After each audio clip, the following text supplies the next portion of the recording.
Acha.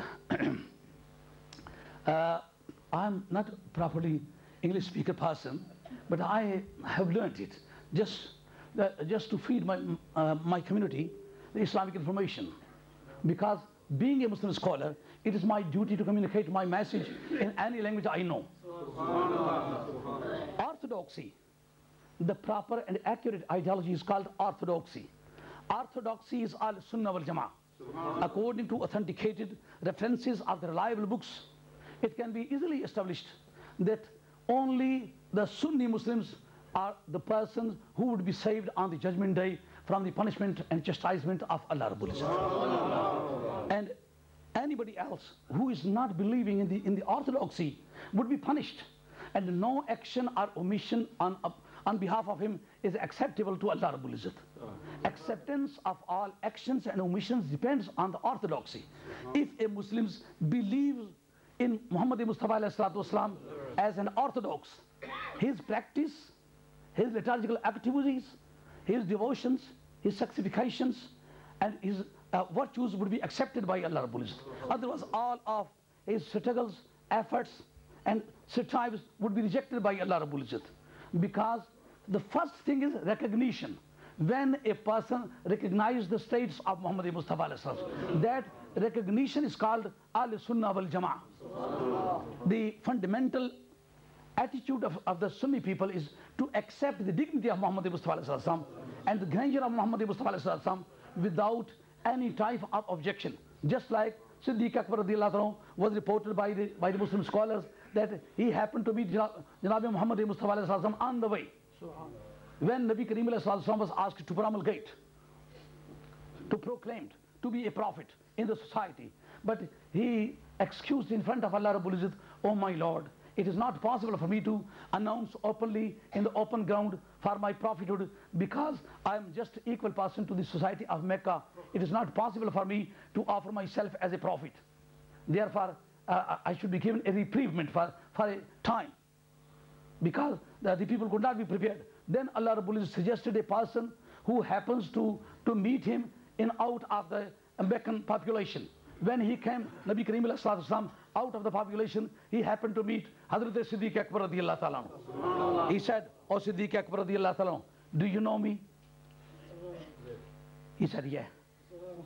"Did I tell a lie in my whole of life?" He said, "No, not at all. You are innocent person. You are very chaste. Your practice, your practical life, your character is very appreciable. I cannot show any pinpoint in your life. Therefore, I can accept your nobility, your stability, your punctuality, your honesty, and I am a person blindly believing in you." He said that if you believe me to be a true person, please accept me as your prophet because Allah Rabbul Izzat has advented me as a prophet. He said, "Then what is the way to accept you?" He said, "To pronounce Kalima Sharif, La ilaha illallah, Muhammad Rasulullah." Accordingly, Hazrat Siddiq Akbar pronounced Kalima Sharif in front of Muhammad Mustafa ﷺ. Then he asked him to authenticate his prophethood in the light of the arguments. His prophethood should be recent. Then Nabi Kareem ﷺ referred to a dream had by Siddiq Akbar during his journey to Syria. Once upon a time, Hazrat Siddiq Akbar was traveling to Syria on a trading enterprise. And during the journey, he had a dream that a moon, crescent moon, fell down in his lap. And when he woke up, he went to a person who was one of the best interpreter of the dreams. And he was a Christian scholar. When he approached him, he told the dream.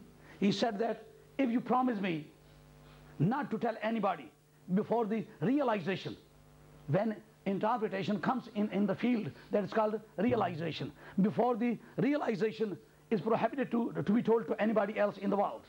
If you promise me not to tell the interpretation or realization of this dream, I shall interpret it. He said that I'm ready. I promise you to keep it secret. Then he told him that the last and final prophet was going to appear in the world. and you would be the first person as an adult person to accept his message, and you are a very lucky person. You will be given a great preferability and preference in your society. But it was kept secret by Siddiq Akbar radiallahu ta'ala anhu up to the time of question of Muhammad Mustafa alayhi salatu wasalam. When he asked for the reasoning, Nabi Kareem alayhi salatu wasalam, then the gear of the Prophet began to work. Nabi Kareem alayhi salam told him that the reason, the authority of my prophethood is that that dream which you had during your journey while going to Syria. I am the same person who was told about. The first step of life in front of Siddiq Akbar radiallahu ta'ala anhu was taken as a clairvoyant. The Ghaibdan person is called clairvoyant. C-L-A-I-R, clair, V-O-Y-A-N-T, clairvoyant. This is a biblical science, word of biblical sciences. Just like engineering, pre-engineering, medical, pre-medical. In the same way, there is Islamic and pre-Islamic language. This is pre-Islamic language. The person who knows unseen secret is called clairvoyant.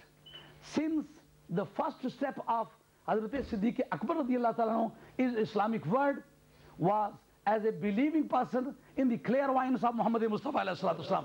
This is why he never hesitated. He never hesitated to accept the clairvoyance or knowledge of unseen secret of Muhammad Mustafa alayhi salatu wasalam. Then his life began. Nabi Kareem alayhi salatu wasalam always recorded the nobility and eminence and matchlessness of Siddiq Akbar radiallahu ta'ala anhu. He announced in front of the companions that you are the persons, you always argued me, you always asked the authority for the authenticity of the prophethood, but this is all alone person. This is all alone person who accepted me without any reasoning, without any authority.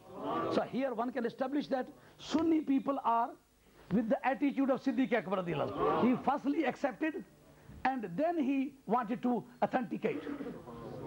Then he wanted Nabi Kareem alayhi salatu wasalam to establish the prophethood. But before the establishment, before the quotation of any regulation, he accepted the prophethood of Muhammad Mustafa alayhi salatu wasalam. Then he asked him to rationalize. The rationalization was afterwards, but the acceptance by Siddiq Akbar radiallahu anhu was first.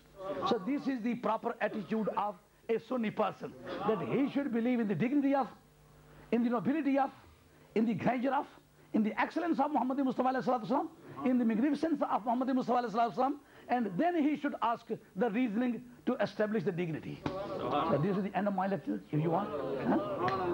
I am deadly tired, otherwise I can continue. And if you like any other question, you can put in English, I can answer. Would you like? No, not at all.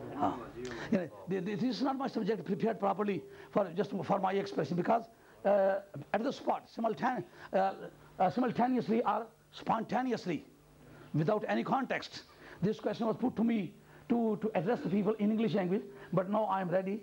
If any person likes to ask me to explain anything at any topic, I am ready.